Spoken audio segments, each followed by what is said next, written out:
Hello, everyone, and welcome to the second episode of Word Funk. I am Leon Thomas. I am joined by Johnny Maloney, and as always, Austin Yorski is here in a bubble bath full of Batman crazy foam. So I'm very excited about that. Now, we were talking about this before the show, and it occurred to me, or occurred to someone else and told to me, that we didn't really go into great detail about who we are last week, because a lot of people who are listening to the show listen to the BT podcast, but some of you did not. So here's what's going on. I'm Leon. Hi. I work at Channel Awesome. I do a show called Renegade Cut. It's about movies and stuff. And I also used to do a show called Heart of Gaming. It was about video games and stuff. And I also do a show called Attack of the Trek. It's about Star Trek and stuff. And that's what I do. I make a bunch of videos online, and a lot of people watch it, and, well, most people don't. And joining me are, like I said, Johnny and Austin, and we all used to do a show called the Blistered Thumbs Podcast. We worked at a website called blisteredthumbs.net, and we all hosted that show and talked about video games and veered off into topics that had nothing to do with video games, even though that's not what we were supposed to do. These days we are doing a show that is almost exactly like that, except we are allowed to talk about whatever we want, and that, I think, is better. And really, we just gave up the pretense that the BT podcast was ever about video games at all. Yeah, that actually makes more sense. That's a better description. So that's who we are. Anything more personal you guys want to share about yourselves to the audience?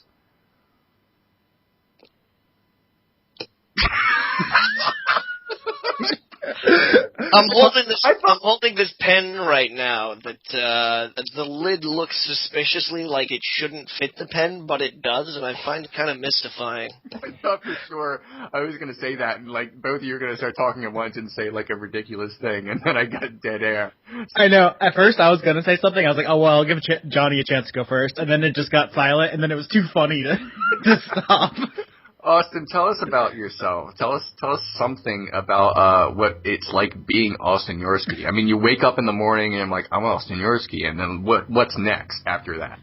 Well, I think the only background you need to enjoy my jokes is to know that I'm from Florida, so that comes up a lot. Yeah. And I'm the video game, at least the handheld and console expert. Johnny's the PC side, but if that comes up as our specialty, you need to know that, I guess. But we'll get to everything else eventually. Okay. Johnny, something about yourself not pen-related.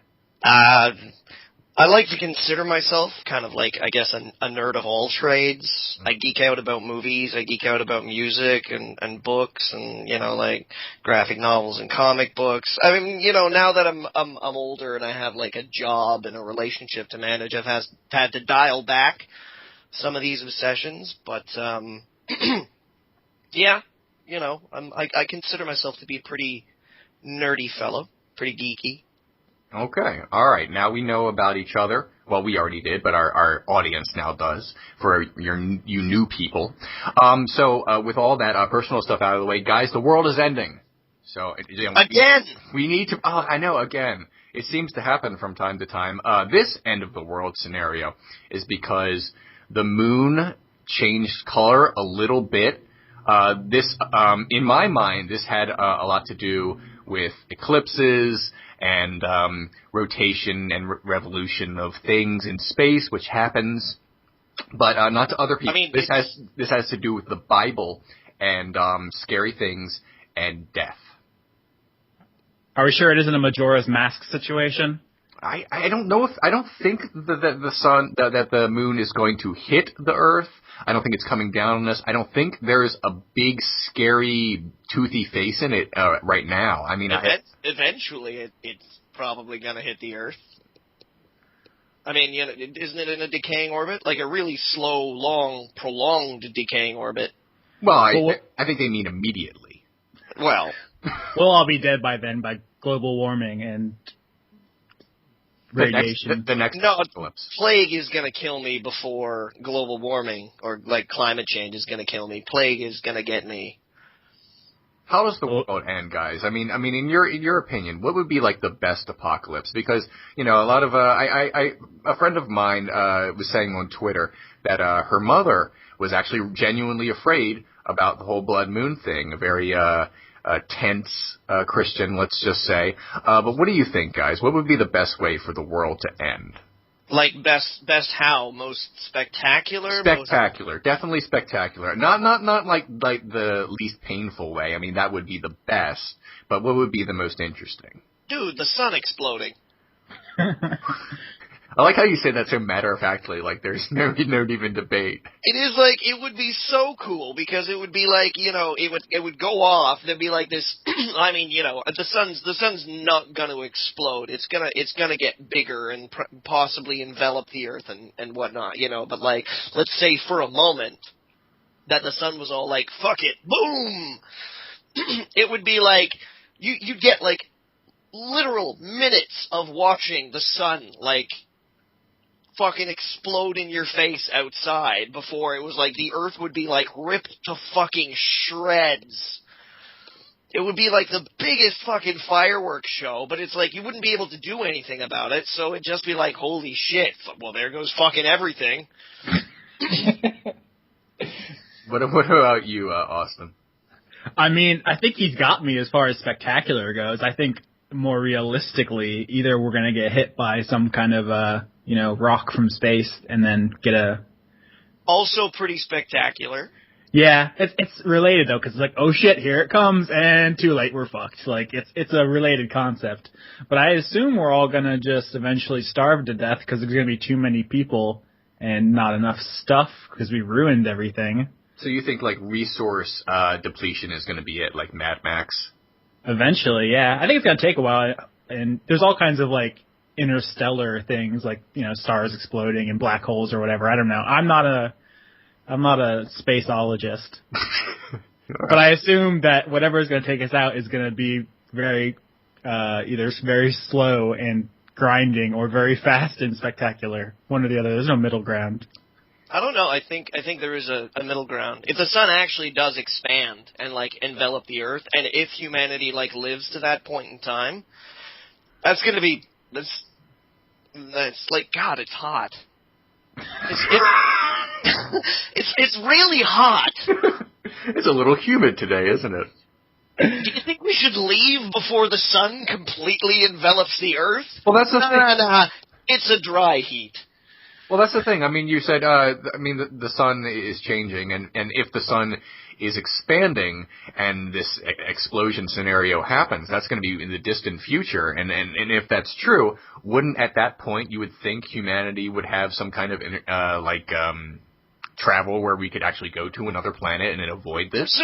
Presumably, but like, I mean, if we're talking the end of the world, if we're talking like the end of Earth. Yeah. The very dullest it could be is if like, because basically what winds up happening is the sun, I think it burns out the corona. It burns out like the outer layer, which is like the hot burning fuel, and then it goes to the helium. And then like helium burns at a lower temperature, but it causes a bigger flame, I think. So it's like the sun would basically expand, and scientists are debating right now as to whether or not, that means that the Earth would be enveloped in the sun. So it's like, over the course of, I don't know how long, a couple of weeks, the sun would just get, like, fat. It would, like, hit middle age and just be like, I just ate a whole bucket of ice cream.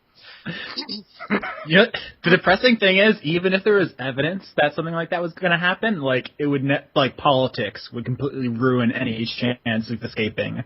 There's no way we would get the funding through, at least not my country, to get off this rock before we all die. This is like, like millions of years in the future, This isn't like, I'm not like, hey, watch out guys, next week there's going to be an amazing solar event. You're very optimistic if you think America's going to change that much in a million years. I don't know if America's going to be around in a million years, Austin. I mean, I don't want to say disparaging things about your country, but there was this thing called the Roman Empire. You ever heard of it? Yeah, apparently there was a lot of orgies. Yeah, a lot of orgies, a lot of wine, big armies, lots of really spread out civil management, a really bloated politics bureaucracy system. Not a lot of football, though, so no, your analogy falls apart. Dude, they had, like, lions and guys with swords fucking fighting. If that can't keep a civilization together, I don't think football's gonna do it. Well, my favorite kind of apocalypse would be the ones, you see in the scariest movies where like some sort of it's more supernatural than that. I don't believe in that sort of thing, but basically going back to what I was talking about before, people actually do get freaked out about end of time stuff. I mean, I think a few weeks ago, I don't think too many people were afraid. A few weeks ago, it was Ragnarok that was supposed to happen. Last night was supposed to be the start of something in Revelation. Very recently, there was the Mayan apocalypse as well. Oh yeah, gosh. Shit, I'm still getting over Y2K. Well, remember when everything stopped? That had a mild scientific basis rather than supernatural, but it was still, it turned out to be just as much bunk. What was and there was another one that we missed just a couple of years ago, where a guy who ran a radio show, a Christian radio show, was like, I figured out the number code in the Bible. It's going to end on Tuesday or something, It was like March of like 2013 or something, or... That's happened literally dozens of times throughout history. Like, there's always... I recognize that, but it happened very recently, like within the last 3 years, 2 or 3 years or something like that. But forget whether or not these have scientific basis. They don't even have a supernatural basis for this one. The biblical, precedence for all of these things about the blood moons is bullshit to begin with. If anyone ever quotes Revelation to you to explain something that's going to happen, just disregard everything they say after that. Because Revelation it's a metaphor for the occupation by fuck it, I'm not even going to explain this. It's a metaphor. It's not literal. You were going to get all intellectual on us. I was. Austin, is it a metaphor for the occupation of the West Bank? Oh my God! Revelations is upon us. No, it's the Romans and the way they treated Israel and all those people, and it's just I don't have time for it. It's also it's based on something from the Book of Joel, that's Old Testament having to do Billy with Joel. Yes, the Book of Billy Joel. Because he wrote a song about an Italian restaurant. My point is, Romans were Italian. I went to school to study religion. And so I'm a little bit more picky about this stuff. Like, if you're going to make up shit, at least do the research to know that. Are Brenda and Eddie harbingers of the apocalypse? Is that what's going on here? I'm going to run with this. Nobody that listens to this podcast is familiar with Billy Joel. I'm just totally going to run with it here. We didn't start the apocalypse. They call him the Piano Man because there are 88 keys. 88 is also the number...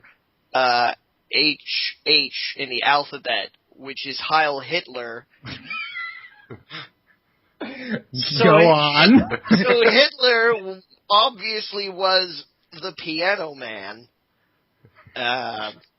which makes him the devil. Johnny. No, it can't be. Give me some time with this. Yeah. Well, Johnny, while you try to figure out, I was thinking earlier today.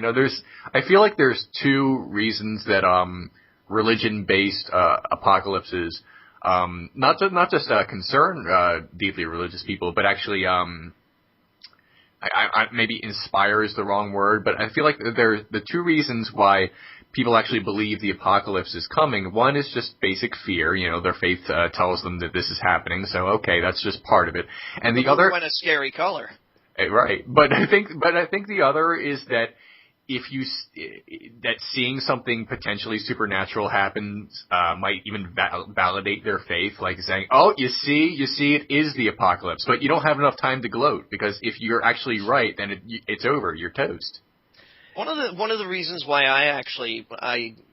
religion has this innate, and it's part of, by design, religion has this great talent for making everybody feel special. You've got, a personal relationship with God. These are extraordinary times. At least if it's done right. I mean, the Church of the Flying Spaghetti Monster made me feel special for, a meal at an Italian restaurant, because that was really good spaghetti. But it's I think it becomes really easy for people to convince themselves that something really special is going to happen in their life, because it's a huge moment of humility to absolutely have to admit to yourself that you don't matter, and nobody gives a shit.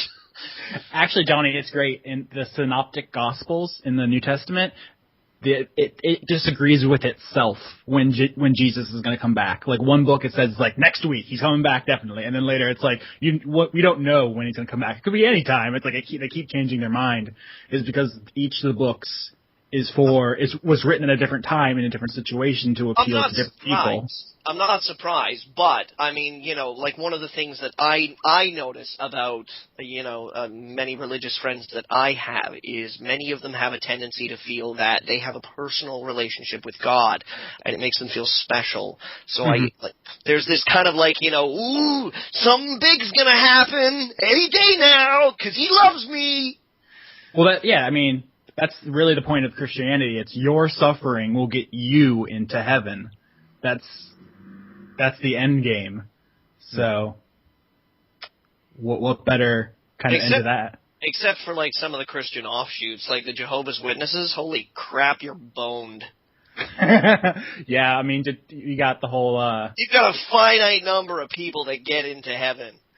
And it's like, are you really, truly fucking playing the odds that you're one of those, like, 1,096 people? Because let me tell you something, son. There's been a few million before you, and I'm willing to bet a couple of them have done better than just dropping, like, 25 cents into that little breast cancer awareness tin.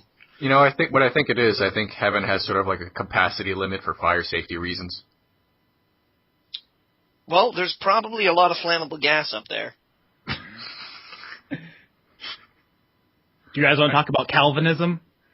Do you want to talk about? I think the real question is, do you want to talk about Calvinism? A little bit, but I guess we got to move on. Well, you know what? Why don't we just dial this back? We were talking about something, I guess, semi-serious there. There's something video game related that Austin, I believe you brought up, and I would love to hear more as someone. It's the end of the video games journalism industry. Yeah. I'm just getting back into gaming, so I'd love to hear it. All right, so here's the thing. It happened, I guess, earlier today. It was in Europe, so different time zones. Maybe it was yesterday. Who knows? At a press event for the upcoming tomorrow? Shut up, Johnny. At a press event for the upcoming Ubisoft game Watch Dogs, a bunch of journalists were given really expensive tablets, just no strings attached, really. I guess 200 pounds or euros. I don't know how much that is in real money, but relatively expensive technology. And a lot of people are construing that as kind of a bribe. And a lot of people are talking about it, but all Ubisoft has said so far is that it wasn't a bribe, and I guess we'll rethink how we do these things in the future. Are you guys at all concerned about this? I mean, Johnny, you are ostensibly an ex-video game journalist. How would you? I'm tangentially related to the video games. I'm like an ex-husband of like the video games journalism. How would you feel? How would you feel? We were together a while, but how would you feel if a publisher offered you a tablet computer to promote their game? Would you feel like they were pressuring you to give it better press, or was it just? The interesting thing is that like a bribe is very obviously like, here, have this tablet and then say nice things about us. So it's not necessarily a bribe. But here's the thing. This is the thing, right? Is that, and this is the way that like for some. I barely know how this managed to happen to video games. Like I have some sense that it was like up to a point it was like this, and then there's a gray area, and then suddenly it's just this horrible, horrible zone of like publishers totally controlling the industry. Because it's like, if you, as a writer or as a website, start saying unfounded bad things, particularly if you're like singled out, if you're like the one guy who doesn't play the game, the gravy train stops. And it's like, if publishers start to like offer you things or give you gifts or be like, hey, we're going to fly you out to Paris. We'd really like you to spend the weekend there. We're going to have a look at Watch Dogs. Hey, have a tablet. It can become real easy for someone who possibly works for scale. Like video games journalism is not flush. No, I've often said I would made more working at McDonald's and buying my own games than being a video game journalist and getting free games. Yeah. I mean, it's one thing to just sort of like, wander into the scene and somebody like, hey, have every game you've ever wanted to play and take your time reviewing them. Just play them whenever you get the chance. It's not like that. It's like, here are 3 games. 2 of them are crap. One of them is, like maybe you'll like parts of it. By the way, I'm going to need them all reviewed in about 4 days' time. So don't sleep. And you're going to have to cancel dinner with your girlfriend, and I know your birthday's coming up in 2 days, but fuck it. You're going to lose your job if I don't get this. Guys, I'll be perfectly honest here. When I read the article earlier, I just assumed this kind of thing happened all the time. I mean, the way people are talking about it and the way it reads, I'm assuming this is almost scandalous, but to me when I read it, it's like, oh, I just figured this kind of shady crap was going on pretty frequently and pretty publicly. I think the reason why this particular story has come out is because of the gift, very specifically. Mm. It's not strange for publishers to pick up the tab to get people to events. Like I know Activision and Electronic Arts, you can't review the new Call of Duty before launch unless you fly to their place and play it while they watch you.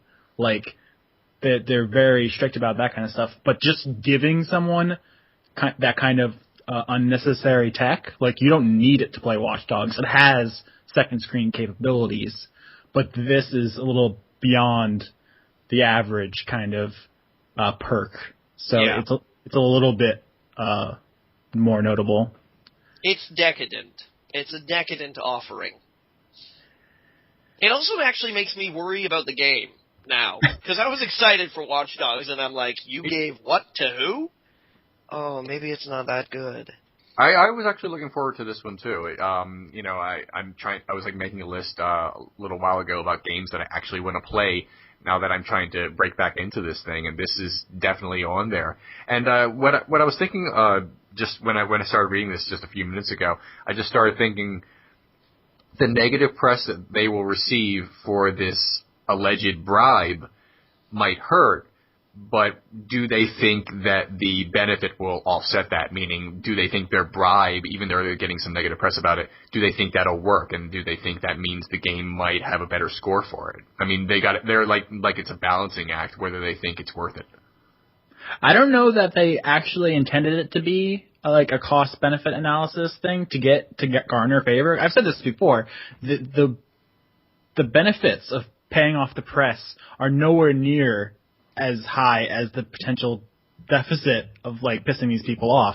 Like you've seen it with like the Duke Nukem thing. Remember they were threatened to withhold review copies from people who gave low scores to Duke Nukem Forever or whatever, and it was way bigger of a backlash than they would have gotten if they would have just continued to do business with those people. I don't see any world in which this was a good move. Duke Nukem Forever was a great game. A landmark game in our industry. I'm joking, of course, but I actually liked it a little bit. That has no bearing on the situation. No, I agree. I thought I'd just throw that out there as one of the only people I've ever met who really liked that game. I think it was overkill. I do think it was overkill. I mean, I know that they think that that buying off the press or whatever that was, garnering a little bit of goodwill from the press. Every time I think about the industry trying to like buy a little bit of goodwill or earn a little bit of goodwill, however you want to phrase it, from the gaming press, I always go in my mind back to those day zero conferences that E3 runs. Because like the day zero conferences is pretty much like the only way that you get into those. Because I know that E3 is I think it's still open to the public these days, isn't it? Austin, you would know better than I. I don't even know anymore, honestly. But the day zero conferences, which are technically not run by by E3, but actually are held by developers or at least system owners. Like Sony runs one and Nintendo runs one. The only way that you get into these conferences is basically by having an outlet, because they are very specifically throwing these conferences because they want publicity. They want people to write up about the new Call of Duty game, the new Madden game, or, what great new features are coming to the Kinect. So it's not just like, hey, bring your friends, bring your mom, bring your kid, bring my buddy. But every time I watch one of those conferences, and I think to myself that this room is supposed to be full of journalists, of people who should really reserve opinion until there's something of note to talk about, or, whether or not something's actual quality. They'll be like, and up on the screen now, it's, name one of a million sequels, and you can hear the room go, woo! It's more like a cheerleading conference than it is actual industry professionals sitting down and going, oh, you're making another Halo. The enthusiast press. Yes, the enthusiast press. So as far as I'm concerned, if you want to give somebody a Nexus fucking 7 because, maybe they're going to be a fan, it's like, nah, dude, they're probably a fan right now. And if they're not, they're probably going to be disgusted by the fact that you were like, hey, do you want a Sony Samsung tablet? It's an amazing impression of a game developer right there. I've met a million of them, and that's my impression of all of them. Okay. At once. I mean, that's, if they all got together as one giant, Legion amoeba thing, that's how it would talk. Legion amoeba. All right. Do either of you guys have anything more to say about this before we move on to our next topic? I guess one final note, Watch Dogs got delayed 6 months, maybe more, and it used to look awesome, and now it kind of looks like shit, graphically. So if you were holding out hope for that, this might be the last red flag you need before you pre-order it. I don't know, man. The PC version still looks fucking awesome. I wonder why that is. Would it be because that when they first showed it, they were running it on a high-end PC? Oh. Johnny, the PC version of everything looks better. That's just redundant. Don't even... No, I just mean, it's kind of ridiculous when they show up at an event and they're like, look how amazing this game is. By the way, we're not actually running it on an Xbox, even though this is the Xbox press conference.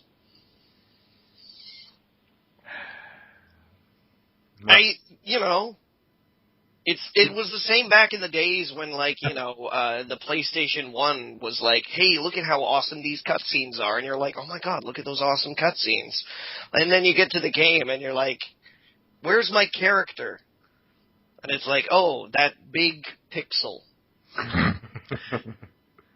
Yes. Early 3D gaming is hilarious. Do you want to talk about a different story now? I know Leon's like, oh, video games. I thought I escaped this. No. I actually really got back into video games. Like I said, I've been playing Tales of Graces F, and I enjoy it. This news story, unfortunately, just because of the state of the industry, is kind of a downer. But guys, I have some really good news. You know what that is? Wait, Leon, before you tell us. Yeah. Austin, do you remember Leon and I remembering the 80s? You guys do that frequently. I wasn't born yet. How was it? No, I mean, do you remember us remembering the 80s? I do remember. Right? You guys frequently remember it. Ah, those were the good days. Weren't they, Leon? You and I remembering the 80s? Oh, God. I remember remembering things, and it's just, I have new memories of remembering it. These are the good memories of remembering the memories. What the fuck are you talking about, Johnny? I'm talking about how apparently we're not the only ones that remember the 80s. Am I right? Tell me who else remembers the 80s.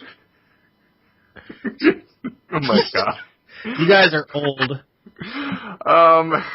Good Lord. The good news, ladies and gentlemen, what Johnny is referring to, I believe. The good news is that, as we suspected, Goonies never say die, as was said. Basically, there may be, or hopefully will be, a Goonies 2 many, many, many years after Goonies 1 came out and warmed all of our hearts. The story of a bunch of kids who are being basically more or less kidnapped or something by, I want to say Italian mobsters, but I feel like just assuming they're Italian might be a little messed up. I don't know. Joe Pantoliano was in it, and he's pretty Italian. Joey Pants has a vowel at the end of his name. JP! But yeah, basically the story of a mentally challenged person and their kids and the pirates and the things and Cyndi Lauper. It's coming back, apparently, but they're all grown up now, and the director who is a very old man, by the way. Richard Donner. Oh, God. Wants to make Goonies 2 and wants the original cast involved. Johnny, as someone else who remembers the 80s and remembering the 80s, how do you feel about this? I can't say I've been clamoring for this. I mean, it seems a little weird to me. But I'll take it. That's kind of how I feel too. I mean, when I was a kid, I never even considered the fact that there could be a Goonies 2. They didn't register. No, it had a very simple, complete ending. There was a big pirate ship, and obviously there was going to be a completely happy ending as Chunk brought a mentally challenged monster with a Superman t-shirt into his home. I love that part at the end of Goonies when Chunk says, "You're going to live with me now," and Sloth was like, "Oh," he's very excited about that. And Chunk's parents are like, "No! What are you doing? You have no authority to make this decision at all. You don't even understand the risks, both financially and legally, for this. Chunk, you've done one too many truffle shuffles. You've shaken up your whole brain. What are you doing?" And yeah, but yes, everything was obviously very neatly wrapped up, so it didn't even register that there could be a sequel. But and in my adulthood, I watched it again and loved it, and didn't even think of that. But yeah, Goonies 2, there is hope from the director himself that it's going to happen. Austin, you apparently watched this when you were 4 and don't remember it. Is that correct? Austin. I think we 80s. I'm sorry, I zoned out. I don't know what you guys are talking about. We were talking about the greatest movie of all time. You guys are so old and crusty. Yeah. For our new listeners, Johnny and myself, we are both well into our 30s, whereas Austin is a wee lad. And if he has seen Goonies, it was apparently a long time ago. So do you have any particular interest in seeing Goonies 2? No, not at all. I don't care. Oh, but here's the thing, and I'm gonna bring up my own life here a bit while I ask you about this, Austin. Okay. Even though you don't even remember seeing Goonies, you must, I bet, just because it's such part of popular culture and because people quote it sometimes, I bet you know the basic plot. Yeah, I know the Truffle Shuffle, and I know Sloth, and I know something about running around in tunnels. Like, I've seen it, I just don't remember it because I was, 4, and I haven't watched it since. It's a thing, but does it really need to be, does it not hold up? I don't feel like good movies need to be remade. Well, it's not going to be remade. It's a complete sequel. Or added to, I guess. Isn't it's self-contained, right? It's absolutely self-contained. The reason I mention, do you know everything that happens in this movie? You've hit all the main points. Even if you've ever even seen it, you still know what happens. I've actually been trying to get my wife to watch Goonies with me, and her completely understandable reaction to that is, I know everything that happens. I've never seen it, and I already know everything that happens because we are in the internet age, and just because of animated GIFs and Tumblrs that doesn't nullify a good experience, though. Shakespeare gives away the end to masterpieces of plays in the first 4 lines, and it's oh well, I guess I shouldn't bother reading the rest of this then. And clearly, Goonies is better than anything Shakespeare ever made. And I make that argument as well. I say things like, it doesn't matter, you just have, it's just one of those movies you have to experience. And same thing with Die Hard. I have a constant battle with my wife to please watch Die Hard with me, please. I want to show you Die Hard so much. It's Christmas, please. And she's like, no, I know everything that happens in that movie. And I was like, oh, it's not the same. You know what's going to be weird? What's that? If the original cast comes back? Chunk has lost all that weight. Yeah, it's going to be weird. The actor who played Chunk is like a svelte, good-looking, I guess now a middle-aged man, He's not the fat kid anymore. And good for him, but, I guess you could build on that. I guess you could be like, I got sick and tired of you assholes calling me fat. or does he put on weight for the role like George Clooney in Syriana? I don't see why you can't use that as character development. Isn't there, it's one of the characters in Stephen King's It. When he's a kid, he's fat, and when he grows up, he's not, and that's like his entire character. Oh, yeah. Everybody else remembers It?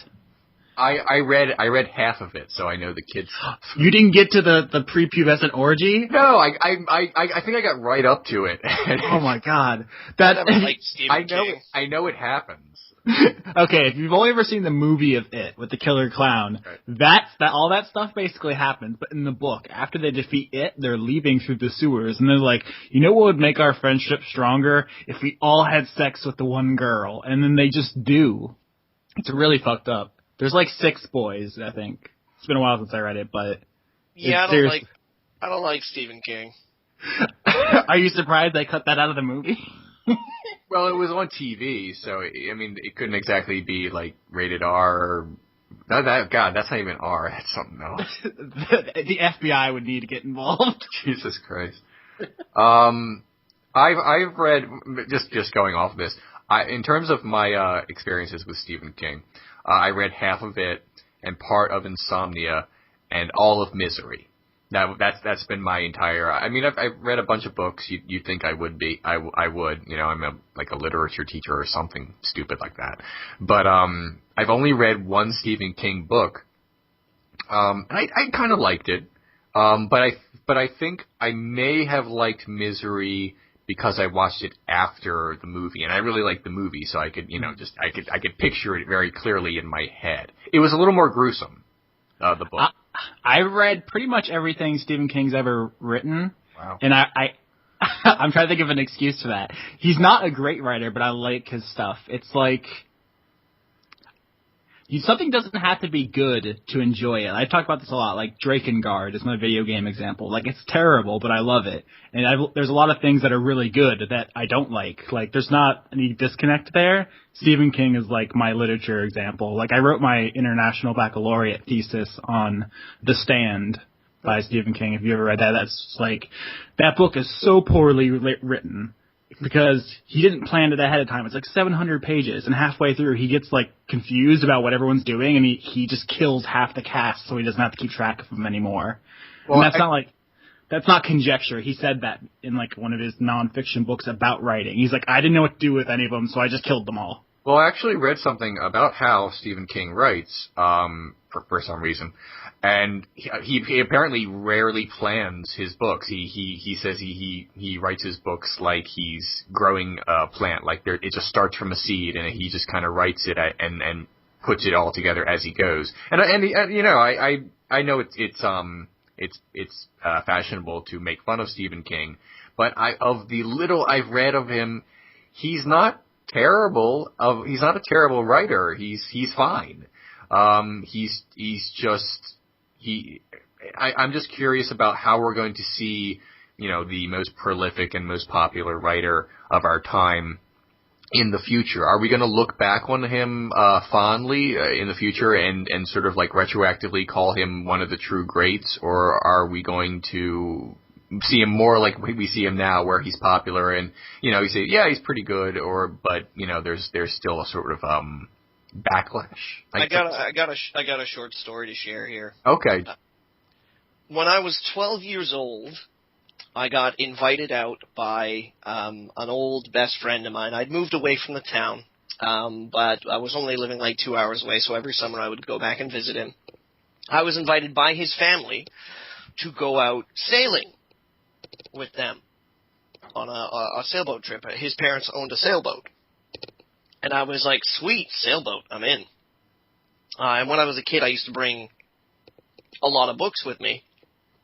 Only I hadn't budgeted how boring a sailboat trip would be for like a 12-year-old kid, where you have like these moments where you stop and like barbecue and swim, but then if it's like when you're sailing, it's like wee. And so I blazed through the books that I brought with me pretty fast, and I was basically looking at the books that they had stored on board the sailboat because I was like, I fucking need something to read. And I came across a Stephen King book. And I'd never read Stephen King before, so I was like, hey, I hear this Stephen King cat can write a mean book. So I picked it up. The book was called Gerald's Game. I don't... Oh my God. I don't know anything about it. What, Johnny? If I can jump in real quick, one time I got right ahead. One time I got arrested, and on the drive to the police station, I talked with the cop about Gerald's Game the whole way there. Okay. I swear to God. Let's hear that story next. I want to know why you were arrested. But Johnny, go ahead with your story. Then I insist upon hearing the story of how Austin got arrested. Well, you see, Leon, the Gerald's Game book is about a woman who, during a session of bondage sex, manages to accidentally kill her husband while handcuffed to her own bed. And all the book basically takes place after that, where she's, like, handcuffed to the bed, like, either utterly naked or dressed in, like, sexy bondage gear or something like that. And she's like, holy crap, Gerald, I can't hear him. Is he okay? I don't hear him breathing. And during the course of the book, she basically kind of goes nuts, I guess, would be fair to say. Well, yeah, she goes nuts and slowly starves to death. Yeah, that too. So that kind of set a precedent for what, like, Stephen King books were about for me. And I was like, you know what? Nope. What? Do you think that's a fair reaction, Austin, as a 12-year-old who's like, hey, Stephen King, I hear he writes a mean horror story? Well, I think Gerald's Game was a bad place to start because it makes more sense if you read the companion book. There's another one that takes place during the same time, and there's some crossover. But yeah, that's not where I would start. Like Leon said, how are we going to remember Stephen King and, however many years? It's not going to be for Gerald's Game. No, we'll remember The Shawshank Redemption, The Green Mile, a couple other things. Like, he has hits. Those are barely even Stephen King stories, though. He wrote them under a pen name. I don't think that's those are from short story. The Running Man was under a pen name. Okay. Yeah. But, Richard Bachman was the pen name he used for some of his early stuff. No, but his short stories were collected under his own name. All right. So he has hits and misses. Just the misses are hilarious. Is the problem. Okay. Forgot where I was going with that. I believe you were about to tell us being arrested and discussing Gerald's Game with an officer. I want to hear that so much. I mean, it's not really the best story. Have we touched on my criminal history before? No, that's what blew me away. I lived such a boring life in terms of getting in trouble. I've never even had a brush with the law. So I know all about your criminal history, Austin. I feel like I've talked to at least with Johnny. I got arrested for shoplifting that particular time, and as we were driving, I was like, "Hey, do you ever read Gerald's Game?" There's a part because spoilers. How she gets out of the handcuffs is she rips the skin off of her hand and like slips out of it like with blood lubricant without her skin. And I was like, "Would that really work?" And he's like, "Dude, I was totally reading that book." And I was asking the same question, like we were just like discussing it like casually, and then I was like, am I still under arrest? We bonded, dude. But I was. Yeah, don't think you get out of legal jams just because you and the arresting officer share an interest in literature. But yeah, I was an asshole back in high school when I was on the football team, and because all those like cliches about jocks in 80s movies, those are totally true. We just when you have that much power, especially in where I'm from, the American South, you just think you can do whatever you want. And then I blew up my knees, and then I just decided I was going to be nerdy like you guys, and now I do this thing, this podcast. Great. Yes. Sorry about your knees. Sorry. Brought us all down. All right. No. I just have one more question, and you don't have to answer if you don't want to. What did you steal, dude? Oh, man. I don't even remember. It's been so long. Pantyhose. You know exactly what you stole. You just don't want to tell me, but that's okay. Is Leon some kind of are you a narc? Are you going to narc on me? Can you technically narc on you for something that you've already been, arrested for? But no, actually, it's... In Florida, there's a program where you can get, if you go through it, it gets expunged from your record or whatever. So technically I was never convicted, and it's not, on my thing or whatever. But you were arrested for it. I mean, it's not like they're going to show up at your door tomorrow and be like, Austin Yorski, you're under arrest for this other thing that we arrested you for a long time ago. It's not on my record, so if I admit to it now, then if someone's going to be, employing me and have you ever been convicted before? And I'll be like, no, because that's been expunged. But now they're like, I listened to your podcast and you're a liar. Okay. Well, in that case, I don't want you to get you in any trouble, Austin, so you don't have to tell me. But Johnny and I are now going to speculate on what you stole. I think it's pantyhose. I want to say it's something alive, so I'm going to say iguana. So... We're running out of time. We're completely out of time. I just want to say. Okay, go ahead. Sorry. No, I was just lamenting because you make us cut off so early, you jerk. Yeah, I have a life to lead. I just want to say one more thing before we go, and it will take 30 seconds. The story we talked about 2 weeks ago, on the previous episode about Darth Vader running for president of Ukraine. It's been rejected because I guess not revealing your identity and social security number or whatever the Ukrainian equivalent of that is somehow a problem with running for the highest office in the land. So that story we did, while funny, will not come to fruition. So. Well, he's appealing. Oh, well, good for Darth Vader. But as presently, well, you know what? I'll say presently it's not on, but we're just gonna follow this story. This is gonna be the story of Word Funk. I think that's probably the first time anybody in the history of the English language has ever said, well, good for Darth Vader. Force choke, everybody. All right, that is going to have to be it for us. I said this last week and got silenced. Johnny, would you like to say goodbye? Stay funky? There you go. No, do not. Austin, would you like to say goodbye? I was embarrassed for half an hour after it ended last time because you said stay funky. I know, that was not. I thought of that on the spot, and we all agreed that it was terrible and that it was not going to be the catchphrase. That's why I had to say it again. I know. Austin's gonna say it next week. Austin, would you like to say something besides stay funky right now before? I'm sorry for this entire enterprise. I apologize, everyone. All right. Goodbye, everyone. Stay however you want.